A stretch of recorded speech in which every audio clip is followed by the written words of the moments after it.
Урматтуу калайык калк, урматтуу депутаттар, бүгүн тарыхый күн. Эзелдеден бери Өзбекстан менен Кыргызстандын ортосунда чечилбей келген чек ара маселесине чекит кое турган күн. Ошондуктан бүгүнкү ратификация маселесине мен дагы катышып, ушул тарыхый жооптуу учурда башымды катып олтуруп албастан өз пикиримди билдирип кетейин деп келдим. 2 мүнөт убакыт сурадым, убакыт бергениңиздерге рахмат. Мен дагы Камчыбек Кыдыршаевди кичине толуктап кетейин. Себеби менин толуктоом алдыда сиздер бере турган суроолорго жооп катары болуп, суроолор азаят го деген үмүттөмүн. Чек ара маселеси кандай чечилип жатканын баяндамачы Камчыбек Кыдыршаев толугу менен түшүндүрүп айтып берди. Түшүнбөгөн кишиге деле түшүнүктүү болду го деп ойлойм. Канча жер, кайсы талаш жерлер бизге өткөндүгүн көрдүңүздөр. Алар жөнүндө кеп кылбай эле коеюн. Менин айтайын дегеним, Кемпир абадтын алдында жаткан жерибиз кетип жатат деп ызы чуу салып жаткан жарандарыбызга айтарым.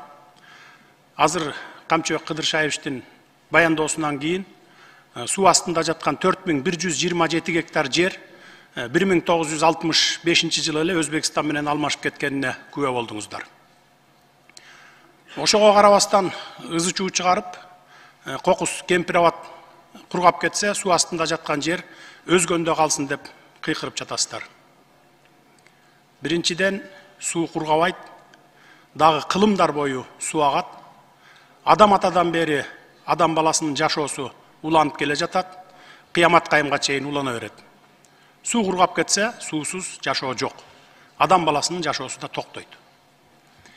Экинчиден, макул, суу түгөнүп, суу сактагыч кургап кетти дейли. Ордуна тең-метең башка жерден берип, ошол замат алмашып алсак болот. Айланайын деп алмашат. Анткени аларга суудан бошогон таш, кум баскан сайдын кереги жок. Ал жерге же пактай албайсың, же шалыдай албайсың.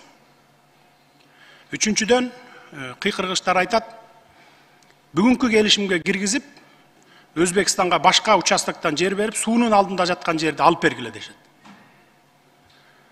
Өзбек туугандардын башы жакшы иштейт. Ошол үчүн бизден 30-40 жыл алдыга кетишти. Биз болсо дагы деле кыйкырыктан башыбыз чыкпай жүрөбүз. Самолет, тик учакты айтпай эле коеюн, биз 30 жыл ичинде ширеңке чыгарган фабрика салбаппыз.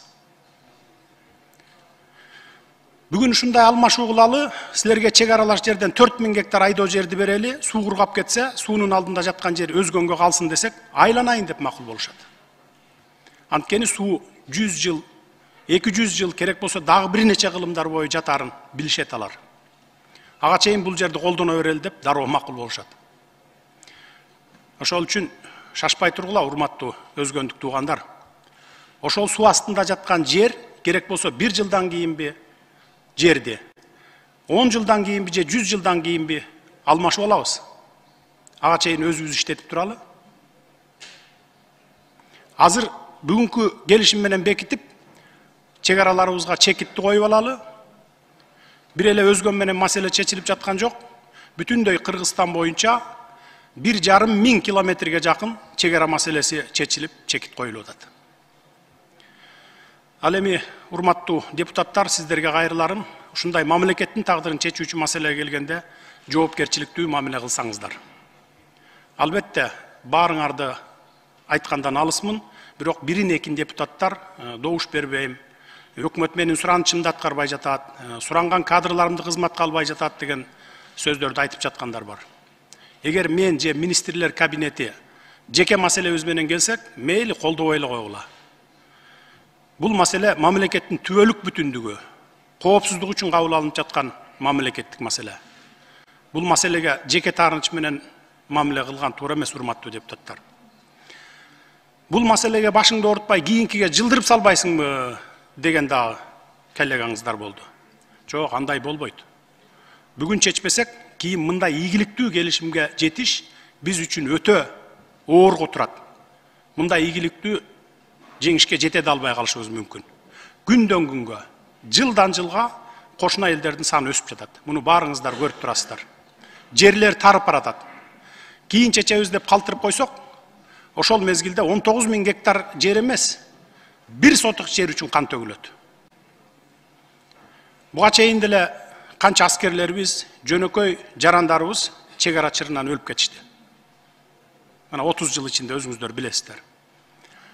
Популисттик кылып, же элдер кыйкырып жатпайбы деп элге шылтап, добуш бербей, кворум кылбай, отурумдан чыгып кетип жатканда депутаттар жок эмес. Мамлекеттин тагдыры чечилип жаткан маселеде андай кылбаңыздар. Бийликке оппозиция боло бериңиздер, бирок мамлекетке оппозиция болбоңуздар, сураныч. Жөнөкөй калкыбыз мындай маселелерде кагаздарды көрбөгөндөн жакшы билишпейт, түшүнүшпөйт, ошон үчүн кыйкырышат. Сиздер көрүп атасыздар. Мына далилдүү документтер колуңуздарда турат, архивдик документтер. Кимдер каршы кыйкырбасын, маселени терең изилдеп чыгып, мамлекетке пайдалуу келишим болуп жаткандан кийин жоопкерчиликтүү мамиле жасасаңыздар жакшы болот эле. Сиздерди эл мамлекеттин тагдырын чечет деп ишенип шайлаган. Анан ушул тагдыр чече турган маселеде мен ооруп жатам, же командировкага кетип калайын деп кетип калганыңар туура эмес. Бул эл ишенимине жоопкерсиздик мамиле, урматтуу депутаттар. Эч коркпоңуздар. Биз туура жол менен кетип бара жатабыз. Жер берип жаткан жокпуз. Тескерисинче мурдагылар берип жиберген жерлерибизди кайтарып алып жатабыз. Фактылар менен, тарыхый, архивдик документтер менен Камчыбек Кыдыршаевич далилдеп берди. Дагы кандай далилдер керек бизге? Биз бүгүн эң туура кадам жасап, туура чечим кабыл алып жатабыз. Буга тарых баасын берет. Мына могу кагаздардай болуп, бардык документтер архивде калат. Ошондуктан бүгүнкү убактылуу жеке кызыкчылыктарды четке кагып, каршы чыгып жаткан саясатчыларга кошулуп алып, ушуну колдоп коеюн, досум болот эле деп чолок акылдык кылбастан түбөлүктүү Кыргызстанды ойлойлу.